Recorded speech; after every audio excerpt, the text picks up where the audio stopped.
Alors la question du soir qui vaut au moins 100 000 patates. Comment avoir une stabilité émotionnelle? Alors tu te doutes bien que dans les stories de 30 secondes, je vais pas pouvoir te donner une réponse exhaustive, mais on veut bien donner des tips, ok? Alors, comment avoir une stabilité émotionnelle? Le premier tip, c'est une porte ouverte. On va enfoncer très très fort une porte ouverte, mais il faut vraiment partir de là, c'est la base. C'est que notre vie émotionnelle n'appartient qu'à nous.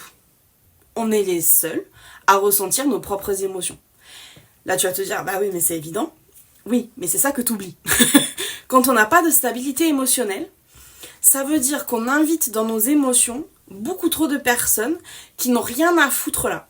De personnes ou de situations, peu importe, mais en gros, on n'a pas cloisonné on n'a pas sanctuarisé notre vie émotionnelle.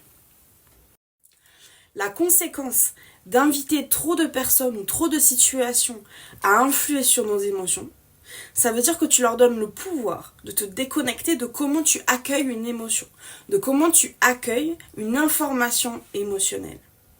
Ok ? Ça veut dire que quand il se passe quelque chose dans ta journée, quelque chose d'intense, tu n'es pas seul à décider de comment ça va se passer et de quelles répercussions ça va avoir sur toi. Tu vas décider de façon minoritaire et toutes les personnes ou les situations que tu as invitées dans tes émotions vont gérer cette information de façon majoritaire.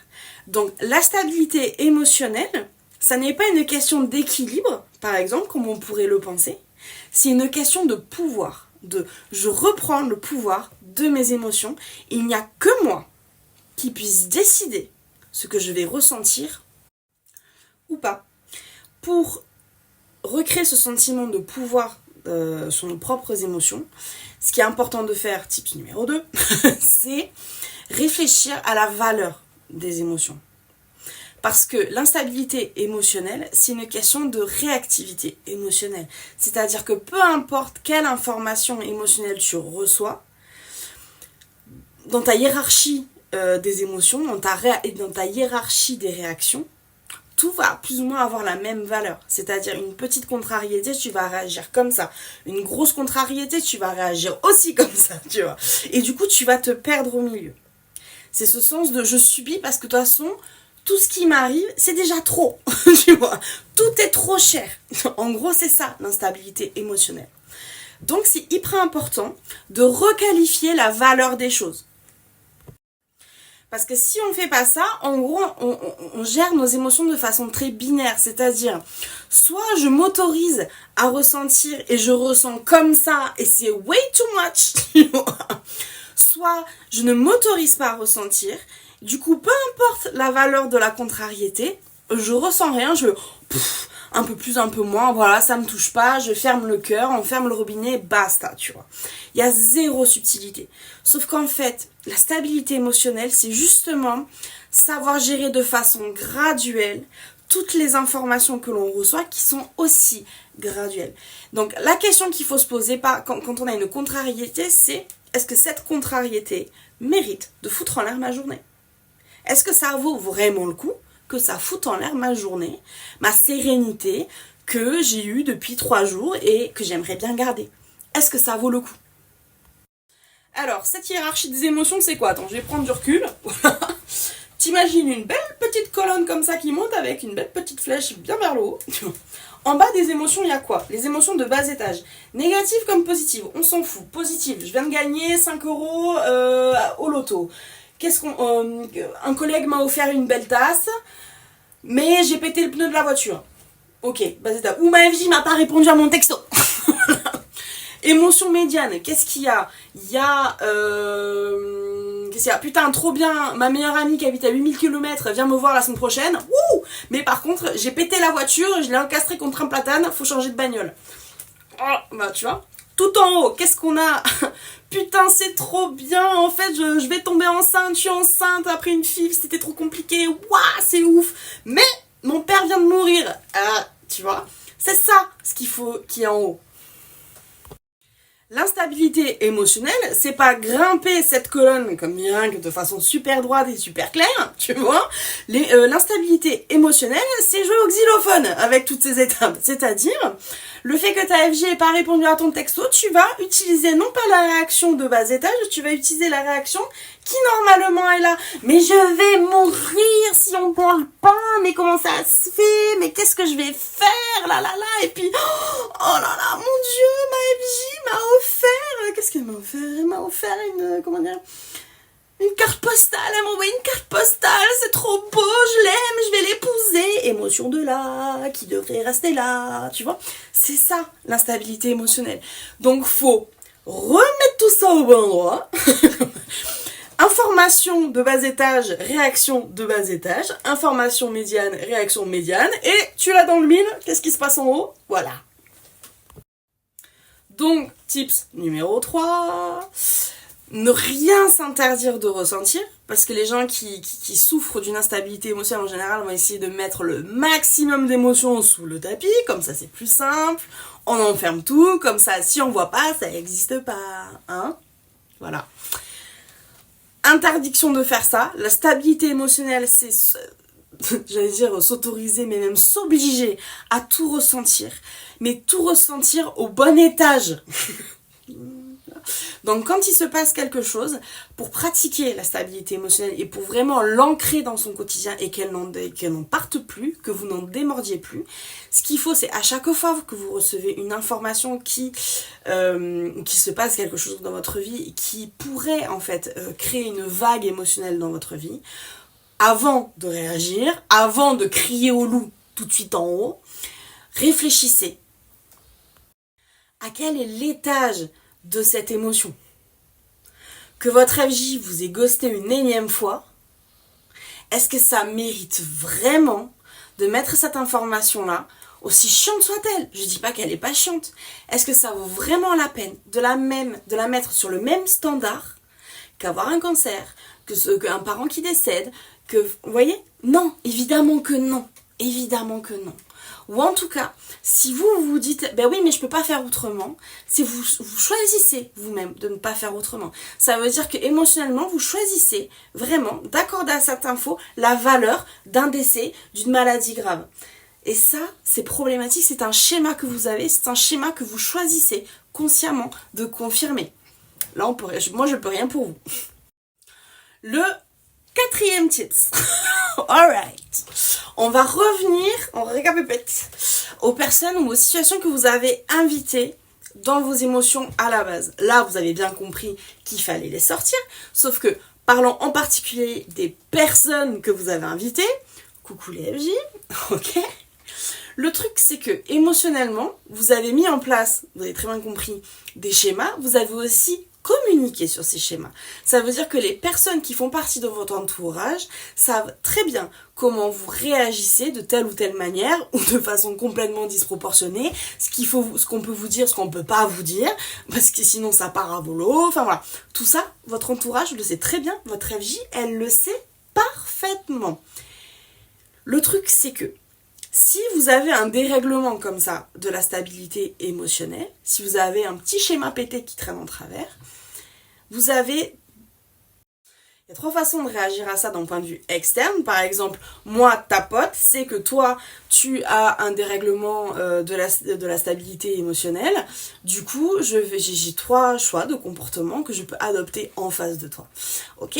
Le premier, le neutre, il va dire, écoute, oui, je sais que tu es instable émotionnellement. Non, c'est pas mon problème. Aussi simple que ça. Je vais rien faire pour l'aggraver, mais je vais rien faire pour l'arranger non plus. Et si tu pètes un câble, bah tu pèteras un câble, voilà. Il y a l'option bienveillante à outrance et même trop, c'est-à-dire, non mais elle, faut pas lui dire ça, c'est trop sensible, elle va péter un câble, elle va trop réagir, ça sera over the top, mais en même temps, écoute, c'est pas grave, ok, ben on va rien lui dire. Du coup, on fausse un petit peu les relations. On te dit pas les choses comme elles devraient être dites, parce qu'en fait, en face, par ton instabilité émotionnelle, tu empêches les gens d'être honnêtes. Parce que les gens, parce qu'ils n'ont pas envie de te causer du tort, parce qu'ils sont attachés à toi et qu'ils ne te veulent que du bien et que potentiellement eux aussi ont des dérèglements émotionnels, tu vois, se disent, n'ouvrons pas la boîte de Pandore, fermons tous globalement notre gueule, comme ça tout le monde va bien, tu vois, et comme ça personne ne vit de façon honnête et vérace. On vit dans une belle illusion, tout le monde est bonbon, rose et content et tout ça, ok ? Mais il n'y a rien de vérace. On vit au pays des bisounours.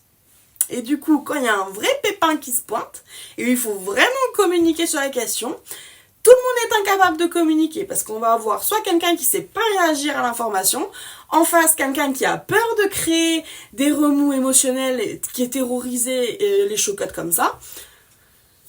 Mauvaise bienveillance, oubliez. Et la troisième option particulièrement perverse, qui est je sais que tu vas réagir comme ça.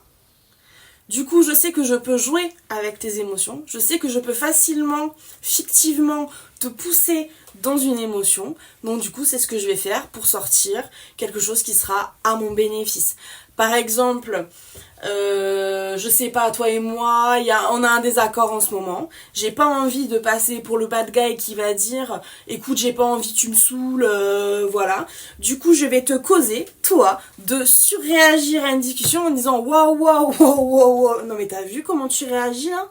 Non mais c'est toi le problème. Non mais moi je vais m'en aller en fait, genre, mais t'as vu comment tu m'agresses ? Tu vois ? Perversion narcissique et toxicité, tout ça dans une grande soirée et tout le monde s'éclate.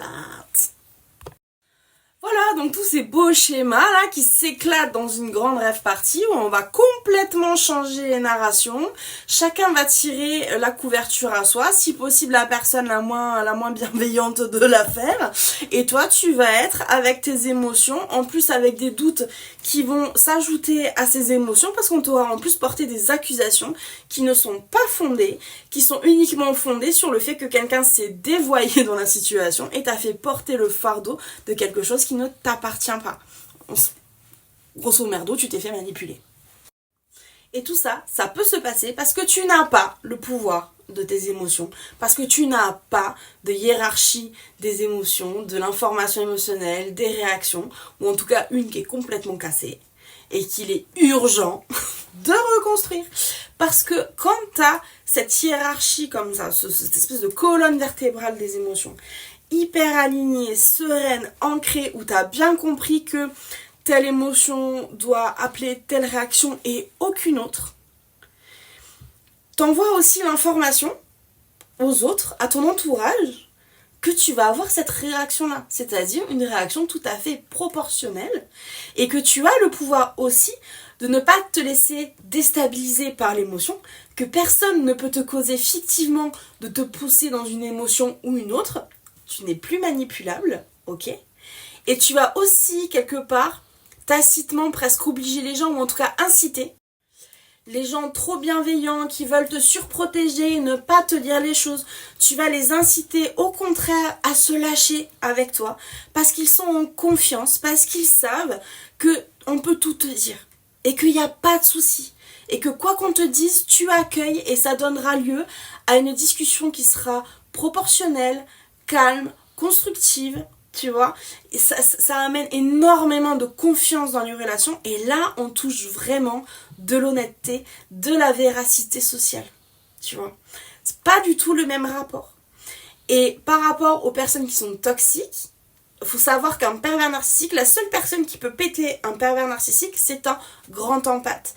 La personne qui sait absolument bien gérer ses émotions, ses réactions et qui a le plein pouvoir sur ses émotions, le pervers narcissique ne peut absolument rien contre lui, il ne peut rien créer en lui, tu vois. Donc, dans un premier temps, et ça, franchement, c'est assez drôle. Parce que quand vous soignez vraiment cette colonne vertébrale des émotions, mais que vous êtes entouré de pervers narcissiques et de personnes très toxiques, la première réaction que ça va causer chez eux, c'est de l'agression. Ça va les agresser que vous soyez comme ça. Parce qu'ils vont vous trouver différents, parce que on va vous dire oui mais t'es pète sec, tu parles mal, t'as trop changé, tu te prends pour qui maintenant, tu pètes plus haut que ton cul, machin machin. Tout ça, c'est des aveux juste pour dire je peux plus faire ce que je veux de toi, ça me saoule. Voilà. Donc, première étape, s'engueuler. Ça arrive dans 100% des cas. Hein. Il n'y a pas d'autre échappatoire que celle-là. Il n'y a pas un pervers narcissique qui se barre sans claquer la porte. Il faut qu'il se fasse passer pour la victime que tu as agressée. Donc, ça, c'est basique. Et deuxième étape, ils se cassent très très loin parce qu'ils ne peuvent plus te manipuler. Donc, quand on a soigné cette colonne vertébrale des émotions et que ça a créé autour de toi beaucoup de départs avec perte et fracas, franchement, bon vent. Parce que ça veut dire que c'était des personnes qui émotionnellement n'étaient pas à proximité de toi en te voulant du bien. Elles se servaient de toi. Tu rentrais dans un de leurs propres schémas qui venait valider leur propre toxicité. T'étais le bon petit soldat qui fait en sorte que tout ça aille bien. En gros, t'étais un paillasson. Donc ces personnes s'en vont avec perte et fracas parce qu'elles ne peuvent plus s'essuyer les pieds sur toi et que toi t'es en train de dire coucou, je suis pas un paillasson, je suis un être humain. Va te faire foutre. Voilà, tu vois. Et du coup après, la paix. Tu as une paix monumentale. Pourquoi ? Parce que non seulement tu sais gérer tes émotions, t'as repris 100% de ton pouvoir dessus, et surtout, les cons sont partis et il n'y a personne qui vient te la titiller comme ça. Du coup,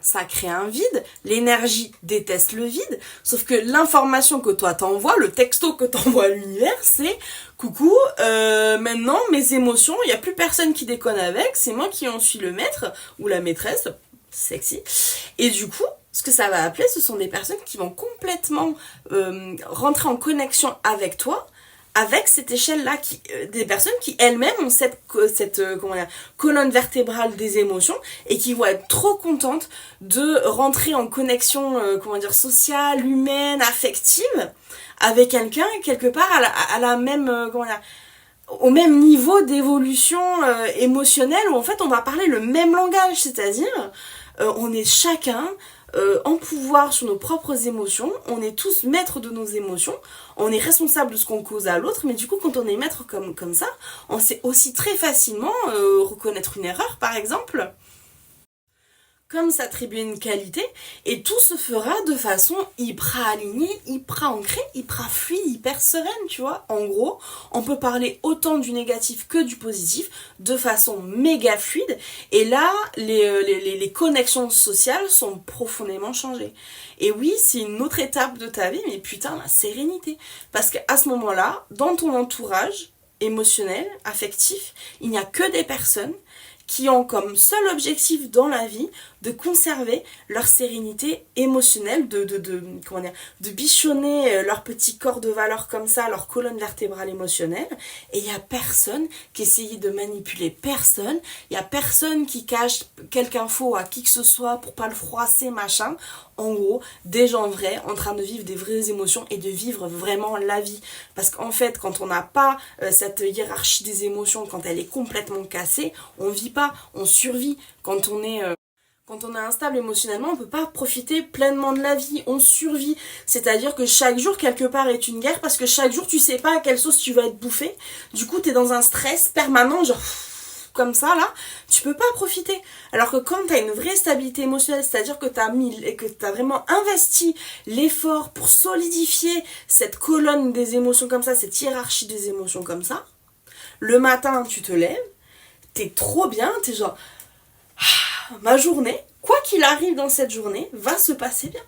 Parce que j'ai décidé qu'elle se passerait bien. Donc, si je pète le pneu de ma caisse, ça aura pas d'effet sur moi parce que j'ai pas envie de réagir à ça. Si je m'engueule avec un collègue, c'est pas grave, j'ai pas envie de réagir à ça. Le seul truc qui pourrait me sortir de mes gonds là, de la sérénité émotionnelle, c'est un vrai drame grave, c'est-à-dire voilà, quelqu'un qui meurt, une maladie, enfin un gros gadin quoi. Et ça, franchement, statistiquement, ça n'arrive pas tous les jours. Donc la probabilité que ma journée se passe bien est de 99, peut-être 8%. Tu vois, donc tout va bien. Je profite, tu vois. C'est ça, la stabilité émotionnelle. Donc voilà, on réfléchit au premier palier. Qu'est-ce qu'une émotion basse ? Et on va revenir caler tous les trucs FJ là. Bisous!